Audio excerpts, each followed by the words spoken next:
The house in the top right, that's in Portsmouth, the Governor Langdon House. Roseland Cottage, our pink house in Connecticut.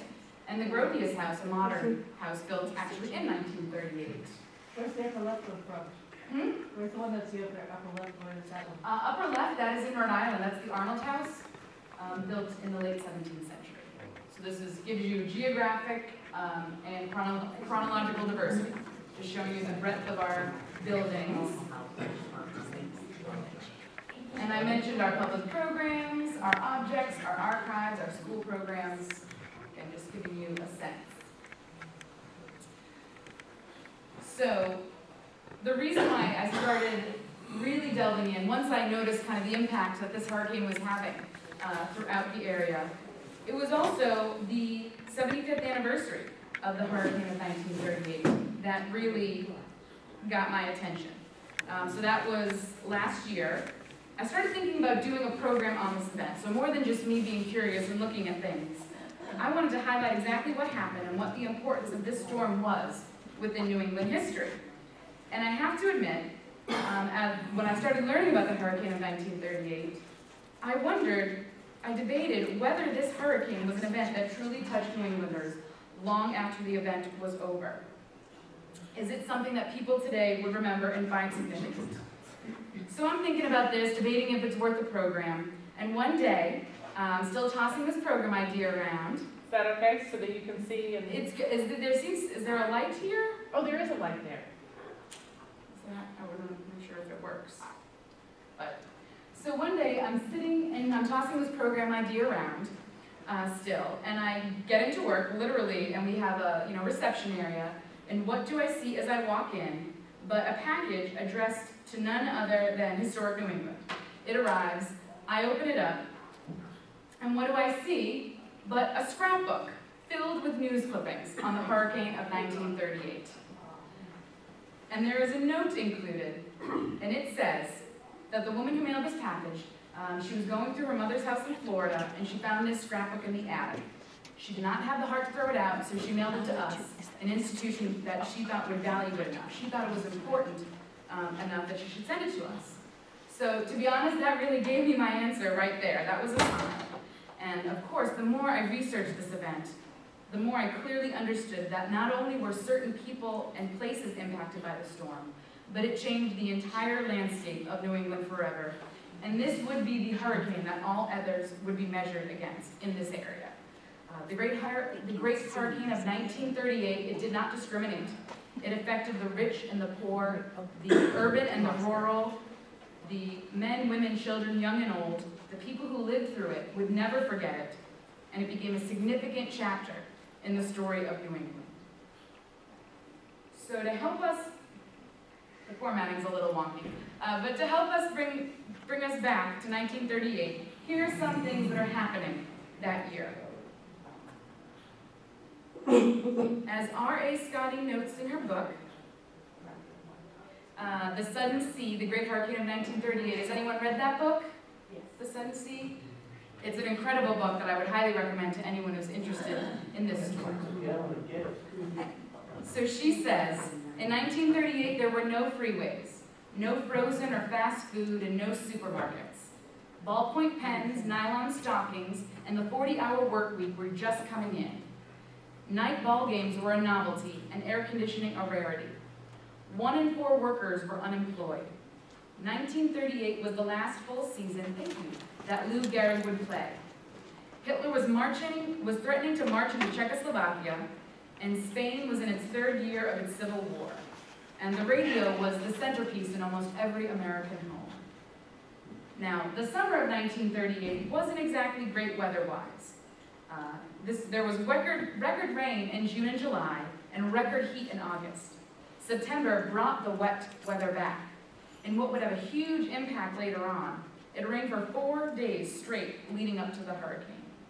The day before the storm hit, many parts of northern and southern New England got drenched with 5 to 6 inches of rain. Yet, Wednesday, September 21st, the day of the hurricane, started off mild, even nice. The sun was actually out. Looking back on it, I read a lot of people noticed it was almost too calm out, too perfect. There was a strange stillness with no sounds of birds, and the sky was an odd yellow color. Quite a few people on the southern New England coast would spend the morning outside, picnicking and even enjoying the beach for one last time that year. Little did they know what was about to hit them. Just a few weeks earlier, on September 4th, a French meteorologist in the Sahara noted winds moving west towards the Atlantic Ocean. Hurricanes that hit the eastern United States begin with a cluster of clouds in the tropical seas off of northwestern Africa. Very specific conditions are needed to create a hurricane. On average, there's about 43 created each year. The water must be at least 200 feet deep and have a water surface temperature around 80 degrees Fahrenheit. The cluster of clouds needs to be close to the equator, but not too close. There needs to be planetary spin, warm, wet air, and uninterrupted seas with no island or volcanic mountains to slow the cluster down. So 2 weeks later, this wind system, now at hurricane force, was spotted northwest of Puerto Rico. And on September 16th, the Jacksonville office of the National Weather Bureau began tracking the hurricane because of a weather report coming from a Brazilian freighter that described rough seas, 75-mile-per-hour wind, and a barometric pressure of 28.31 inches of mercury and falling. And this is hugely alarming because the normal pressure at sea level is around 30. Now, at full strength, a hurricane is a low-pressure system that releases more energy in one day than the U.S. consumes in electric power in 6 months. Those tracking the storm thought there was a very strong possibility that would hit southern Florida. Now, in 1935, the Great Labor Day hurricane hit Florida, killing over 400 people, over half of whom were veterans that were moved there to work on a New Deal highway construction project. So the Jacksonville office wanted to do everything it could to prevent this disaster from occurring again. On Monday, September 19, 1938, it looked as if the storm would hit Florida as a Category 5. The storm warning was issued, the hurricane warning, and emergency services were put in place. But by Tuesday morning, it was clear that it was not going to make landfall in Florida. And so after sending a warning to the Carolinas, the Jacksonville office of the National Weather Bureau passed responsibility for tracking this storm to the DC office. The system was moving north, and meteorologists felt that it would take the path that most hurricanes do in this area. It would move out to the northeast over the Atlantic, where cold waters would diminish the power. Now, the National Weather Bureau, that was chartered by the Army in 1870 by an act of Congress, and its purpose was to benefit commerce. 20 years later, it would become a civilian agency, and power would be transferred to the Department of Agriculture. By 1935, there was a central DC office and forecasting branches in Jacksonville, New Orleans, and San Juan. Meteorologists relied on volunteers who reported data.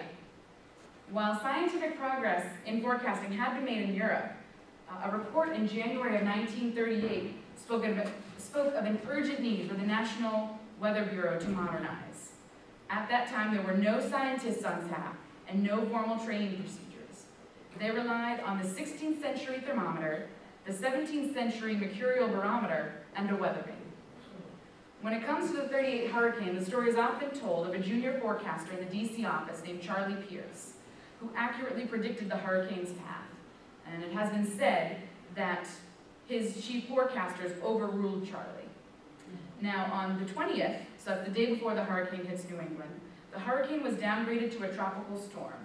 In fact, by the time that forecasters realized the storm was moving north and not losing steam over the Atlantic, the hurricane had already hit land.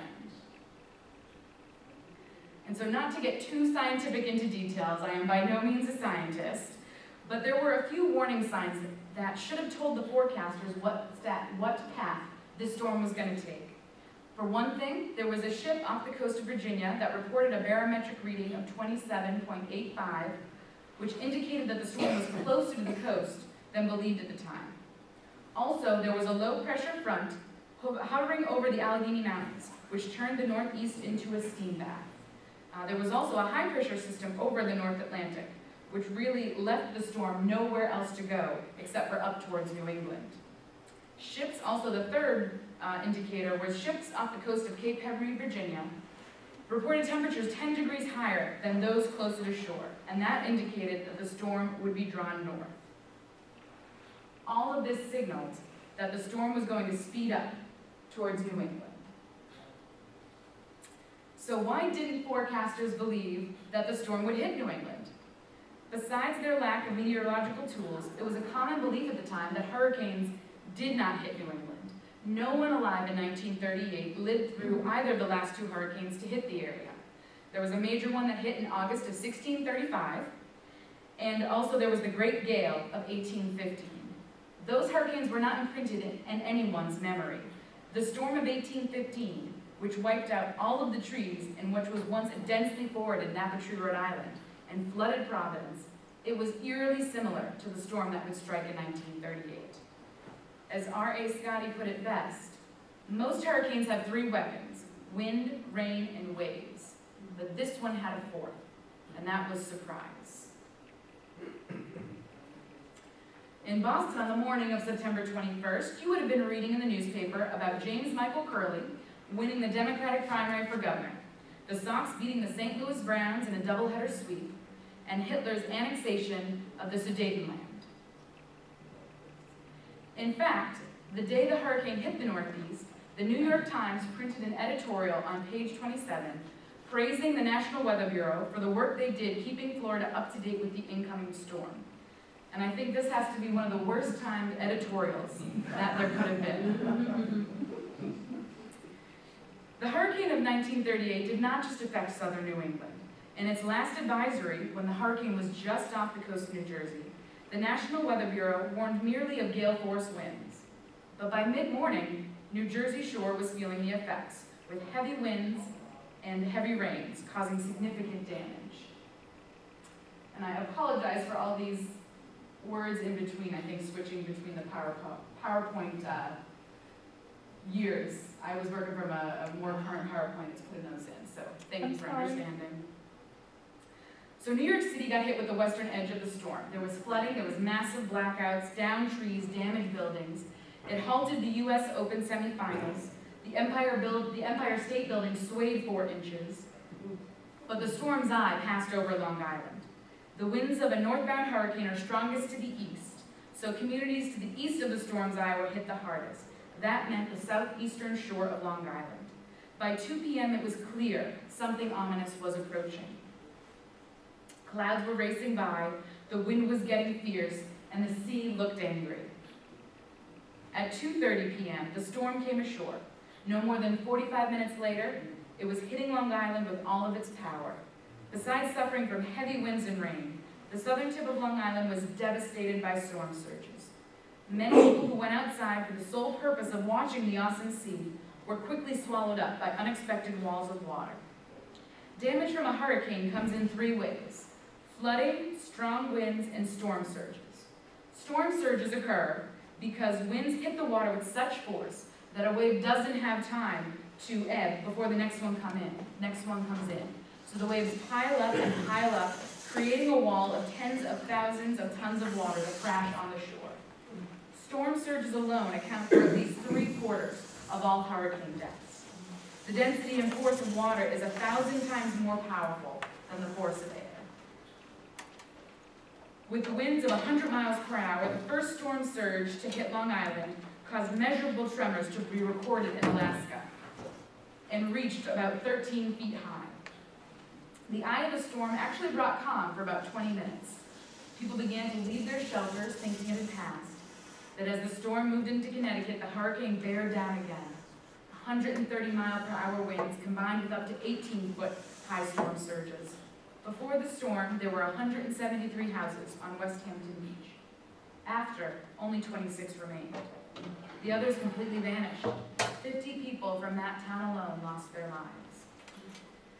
The storm came up the eastern shore at 50 to 70 miles per hour.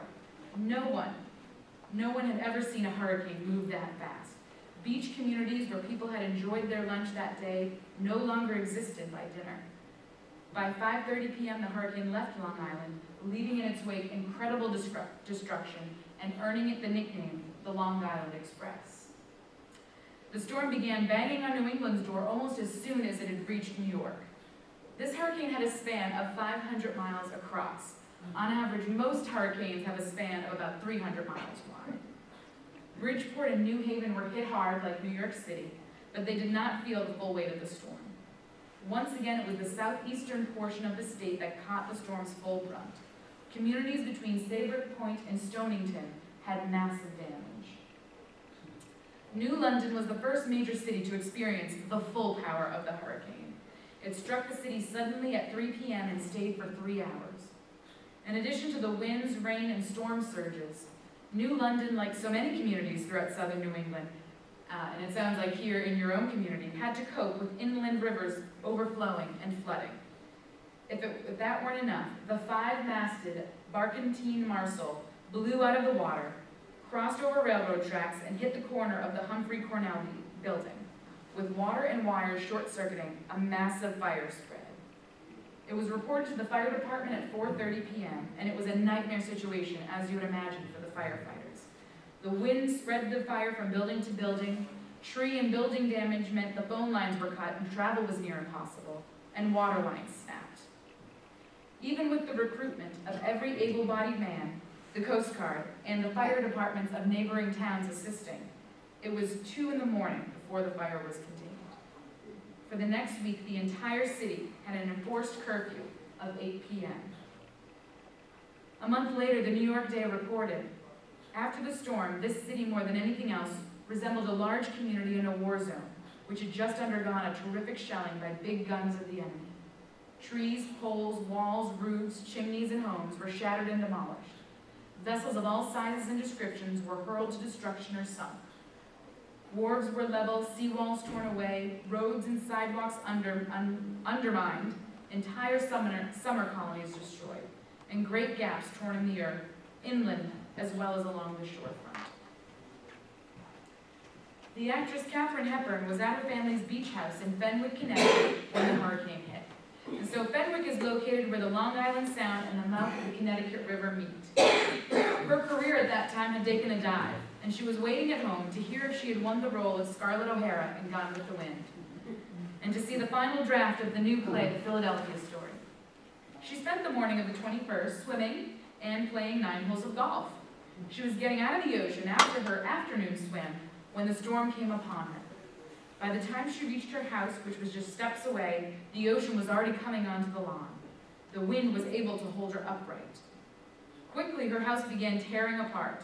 Chimneys collapsed, screen and windows blew away, the laundry wing was pulled away from the rest of the building, and her group, which included her mother, her brother, a family friend, and the cook, they all tied themselves together with a rope as the water poured in. They escaped the house through the dining room window. When they got to higher ground, they saw their house sail away in such a dignified manner, as she put it. All of their possessions were gone, carried away by water and wind. The next day, as they were going through the rubble, they found a complete set of her mother's flatware and silver tea set. And what I find interesting is the Hepburns built an even grander house right on that same spot. Houses throughout Old Saybrook were thrown off their foundation and smashed to pieces. Other coastal towns were similarly devastated. Railroad tracks were twisted and thrown off their beds. Boats were battered about and flung onto the shore. Telephone and electric lines were destroyed. 11 a.m. that morning, the train Bostonian left Grand Central Station with 275 passengers heading for Boston, with 3 stops in Connecticut, 3 stops in Rhode Island, and finally arriving in Back Bay Station. The train was filled with a lot of students traveling to prep school and to college. By the time the train left the station at New Haven, the engineer and others could tell that something was happening. When the train left the New London station at 4 o'clock, forceful winds and rains had engulfed the train. The train slowly crept along a narrow causeway built on gravel that was weakened by September's rain, with the sea rising on one side and a salt pond bubbling on the other. The Pullman cars, which each weighed 67 tons, were swaying about, and the water on both sides was getting higher and higher. But most passengers didn't really get alarmed until the windows began popping and shattering. The conductor went through each cabin, asking people to move to the inland side of the train. But, you know, the big problem wasn't the water that was rising. It wasn't the windows. It was the rail bed that was disappearing. By 4:30, the parlor car had only its front wheels on the track. There were no rails, ties, or bed beneath it. The staff decided the best course of action, rather than to just wait for a large wave to come and push it over, was to move everyone to the front cars, cut the other cars off, and then speed to the next station, which would have been Stonington. While at first, some passengers didn't want to listen to the crew's instructions, soon chaos began to break out. People poured down the aisles, shoving their way through. Some began deserting the train and trying to swim to safety, leaping from windows and platforms. The crew yelled for them to get back inside, and they continued to push everyone forward. They squeezed as many women and children into the engine car as possible, and the rest stayed in the front car. Those who ended up in the water had to deal with a terrifying undertow that dragged them down, as well as pieces of boats and houses and branches. Passengers clung to cables, baggage racks, and engine wheels. And if their own perilous position wasn't bad enough, many witnessed the death and helpless situations of the people in the houses near the tracks. A large tree then hit the train's air hose, jamming the emergency brakes. The people in the train were merely waiting until they were pulled into the ferocious water. It took the brakeman, Bill Donahue, plunging into the water, shutting off the compressor, and uncoupling the first few cars from the rest to allow the train to move again. And after 4 attempts, the cars finally began to move slowly, dragging telegraph wires and poles. The train did reach Stonington Station. Amazingly, there were just 2 Bostonian fatalities. Elderly Bertha Weinstein Markle of Hartford, who jumped into the water at some point and disappeared, and pantryman Chester Walker, who was thought to have been hit in the head by a piece of lumber. Even beyond the coast, towns inland were devastated due to flooding. Connecticut had flood issues even before the hurricane hit, so the storm only dropped about 3 inches of rain. But the winds caused rivers and basins to carry more than their capacity and therefore overflow. In addition, the rain that had plagued New England days before the hurricane meant that the existing moist conditions helped the storm maintain its power when it traveled inward. The Housatonic, Pomerog, Thames, Connecticut, and Naugatuck rivers wreaked havoc. 100-year-old trees and already drenched soil blew over like they weighed nothing, crashing into cars and buildings and streets.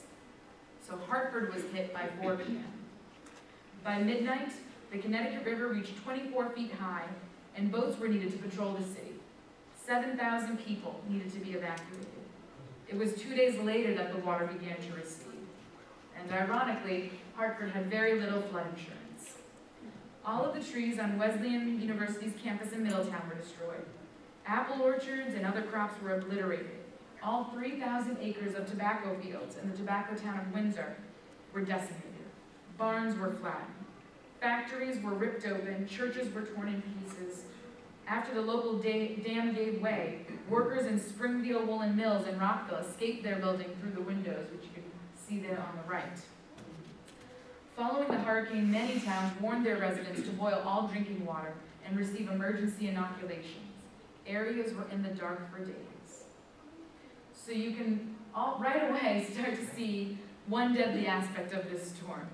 No one hit by it could warn other communities that a massive hurricane was heading towards them.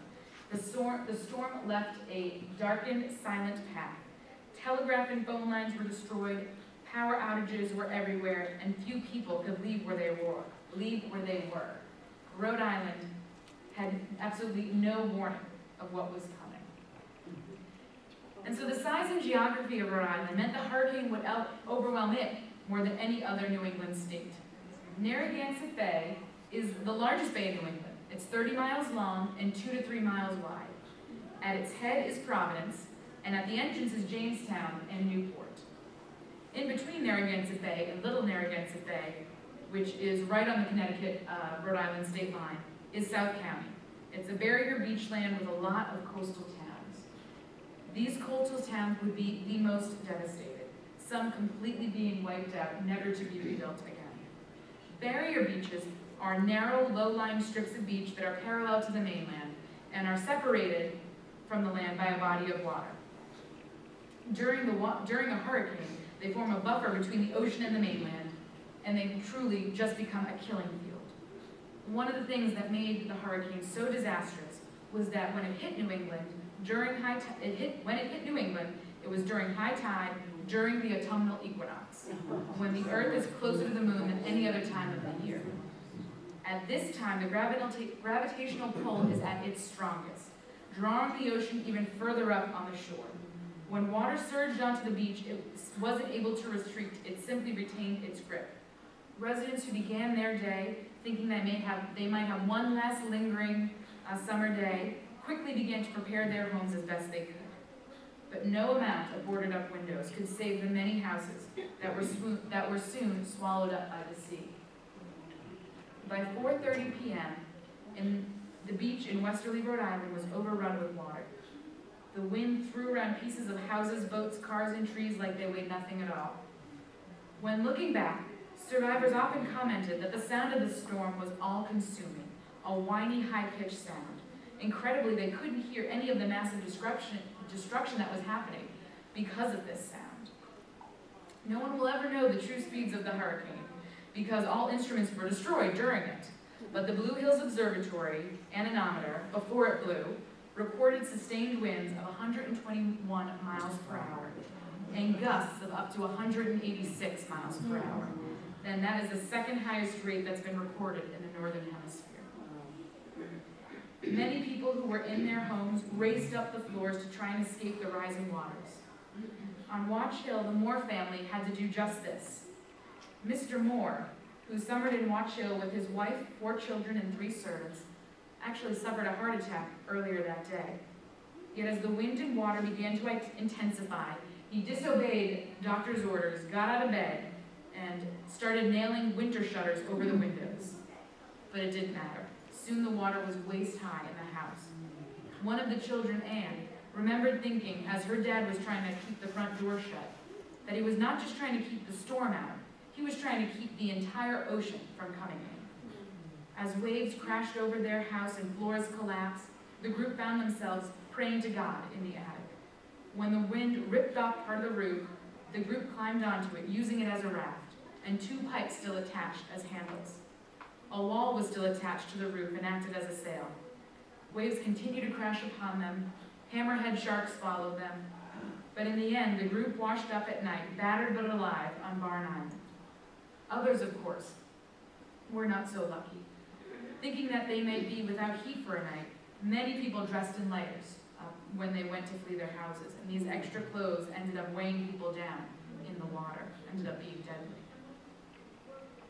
Thomas Smee lived in Charlestown Beach with his wife, son, daughter, and their maid.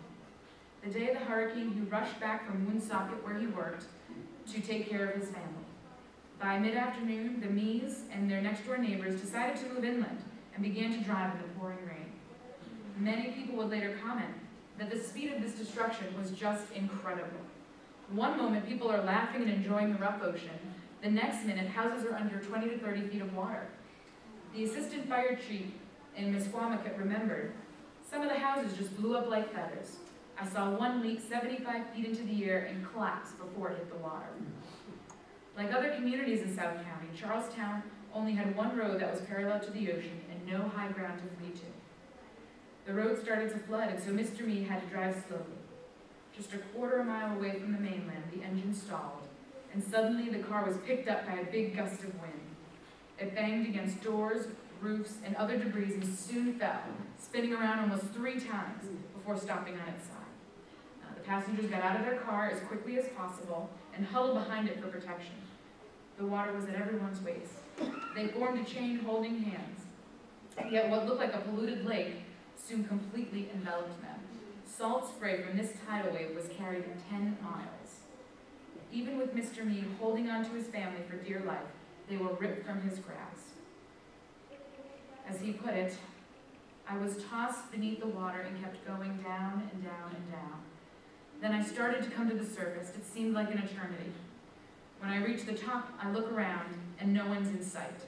Debris struck me from all sides as I was hurled wildly along with the waves. Finally, I landed on the shore of Green Hill Pond. I staggered to my feet, but the force of the wind knocked me down time and time again." While his dog, who was in the car, survived, Mr. Mee lost his wife and children. He stayed in the Charlestown makeshift morgue for days, refusing to leave, viewing everybody that came in. and it was only the body of his 6-month-old daughter, Jean, that would be recovered. So as I've said many times already, this day started off like any other with no warning of what was to come. So this also meant that children, remember September 21st, children went off to school as they normally would. The full force of the hurricane hit Rhode Island right as school was getting out. In Jamestown, located at the entrance of Narragansett Bay, parents who usually let their children walk home from school went to school to pick them up, because by this time they can tell something is happening. Though there were still some kids who relied on a school bus to take them home, and as usual, the bus left school around 3 p.m., heading towards Beavertail, in the southwest portion of town. To get there from the northeast section, one had to cross a low-lying causeway created by a sandbar. Mackerel Cove, the town beach, and Sheffield Cove, they border this causeway. By the time the bus reached the causeway, the wind was fierce, and sheets of rain made visibility nearly impossible. Joseph Mateo Sr. had tried to pick up his 4 children from school, but missed his kids getting on the bus by just minutes. He headed back to his farm at Beavertail, but was unable to get any further than the causeway. His car stalled, and his wasn't the only one. When he got there were about 3 or 4 other cars that were abandoned there as well. He had to walk the rest of the way home. When Mateo reached the edge of his farm, he could see just clearly enough the school bus was attempting to cross the causeway. By this point, large debris was floating in the bay, and waves were breaking over the road. Mateo waved his arms frantically to try to get the driver, Norm Caswell, to turn back, but it was too late. Water was up to the hubcaps of the bus, and Norm had to barrel through. The engine stalled about halfway down the causeway, and he couldn't get it to turn over. Even with the wind blowing 100 miles per hour, Caswell felt it was better for the children to be outside rather than trapped in the bus that was rocking non-stop. Now, all of the 8 children that were on the bus at the time, they were there with the siblings. So there were the 4 Mateo's children, the cellist siblings, 2 brothers, and a brother and a sister, whose father was the lighthouse keeper on Beavertail. And there are 2 Giantis brothers and the cellist siblings. The Giantis brothers, those 2 boys, they had been in this country less than a month and understood very little English. Survivors would later talk of how siblings looked after one another, helping each other out of the bus, holding on to each other. So Joseph Mateo Sr. watched all of this happen. He watched the kids form a line, hold hands, and try to walk away from the bus. Soon the empty school bus was flung into Sheffield Cove. All too quickly, a storm surge devoured the bathing pavilion and closed over the children and their driver. It pushed them onto the roof of the bus and then pulled them down again. Only 2 people survived: the bus driver and 11-year-old Clayton Chellis. Volunteers searched all night for the rest of the children. Over the next week, all of the bodies except for 1 would be found.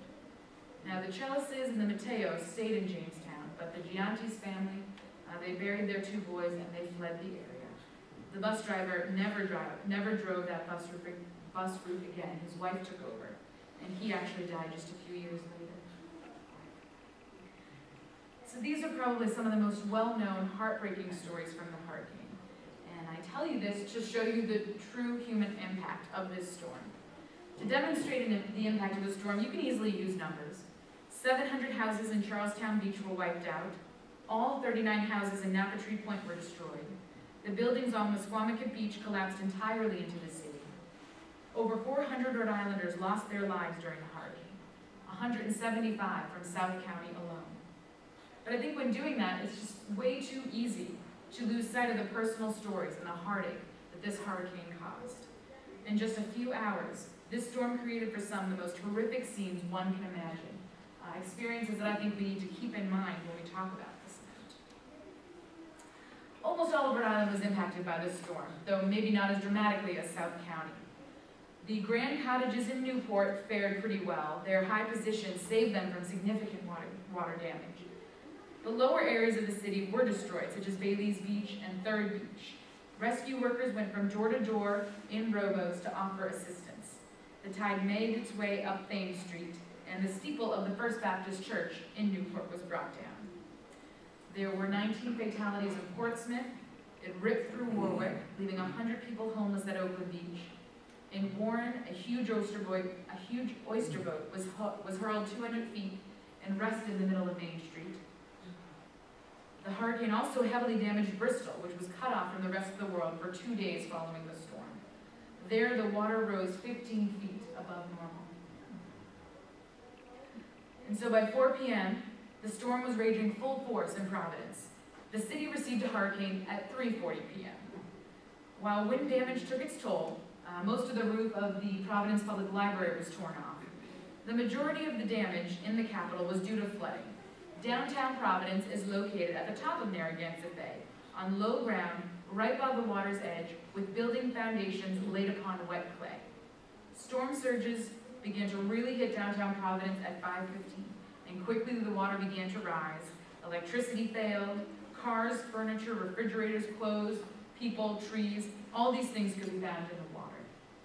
Many people in Providence who experienced this day remembered the eerie sound of car horns and the glare of headlights shining underwater. And remember, this is happening as commuters are trying to get back home. When they got to work that morning, they would have never imagined that this was what they were going to have to deal with, 8-9 hours later. Commuters fled to City Hall, department stores, the Narragansett Hotel, and the Biltmore Hotel. One woman even sought shelter at the all-male Hope Club. It was the first time a woman had entered the building, and old-timers felt strongly that nothing good would come of